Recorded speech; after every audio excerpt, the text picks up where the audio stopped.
नमस्कार, मी उर्मिला. माझ्या मराठी अन्नपूर्णा चॅनलमध्ये तुमचं खूप खूप स्वागत आहे. आजचा दिवस तुम्हाला सुखाचा, समृद्धीचा आणि आरोग्याचा जावो ही ईश्वरचरणी प्रार्थना.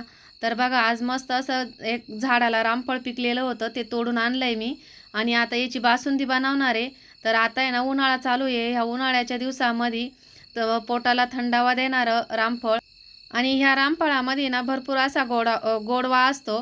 कारण प्रभू रामचंद्र 12 वर्ष वनवासाला गेले होते ना, तिथं प्रभू रामचंद्रांनी आणि माता सीतानी हे फळ खाल्लं होतं. त्यामुळं रामफळाला आणि सीताफळाला खूप असा गोडवा असतो.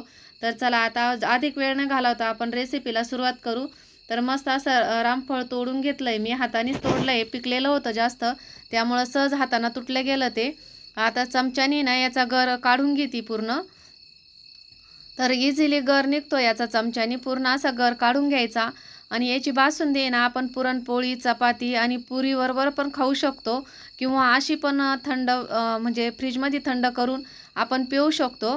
तर दुपारच्या वेळेस असं गार पोटामध्ये काहीतरी गार जावंसं वाटतं ना, त्यावेळेस आपण करून जर ठेवली ना, तर दुपारी पण आपण पिऊ शकतो.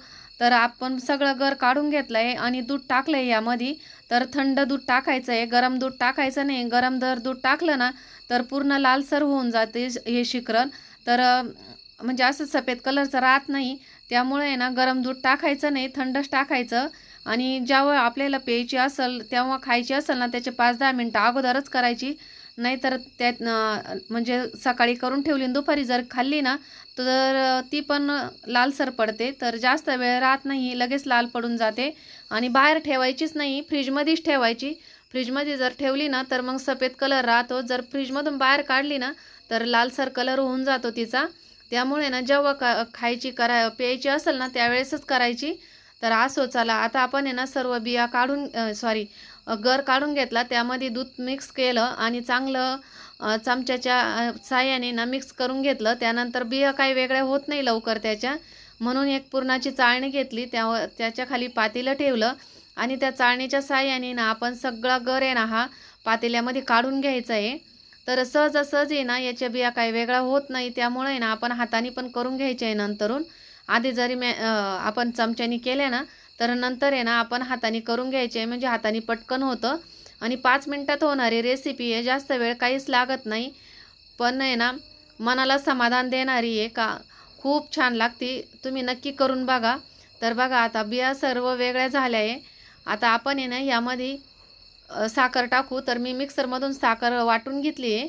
तर 2 चमचे साखर टाकणार आहे. तुम्ही तुमच्या आवडीनुसार टाका. कारण आपण दूध टाकले ना, त्यामुळं आपल्या रामफळाचा गोडवा आहे ना कमी झाला आहे. तर त्यामुळे आहे ना, आपण साखर टाकायची. बघा किती घट्टसर असं शिकरण आणि बासुंदी तयार झाली आहे आपली. तर बघा, तर यामध्ये ना तुम्ही ड्रायफ्रूट पण टाकू शकतात. पण आमच्या घरी ना प्लेनच आवडतं, त्यामुळं मी प्लेनच ठेवणार आहे असं.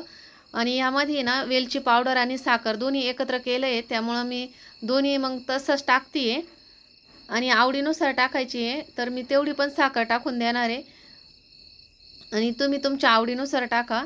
तर बघा, 5 मिनिटात झाली ना आपली रेसिपी तयार. तर बघा, अशा पद्धतीने आहे ना तुम्ही पण करून बघा आणि पिऊन बघा कशी लागते ती बासुंदी. नक्की मला कमेंट करून सांगा. तर बघा, व्हिडिओ इथंच संपवते. कोणी माझ्या चॅनलवर जर नवीन असाल तर सबस्क्राईब करायला अजिबात विसरू नका. स्वस्त खा आणि मस्त राहा. तर चला, व्हिडिओची एंडिंग इथंच करते. बाय.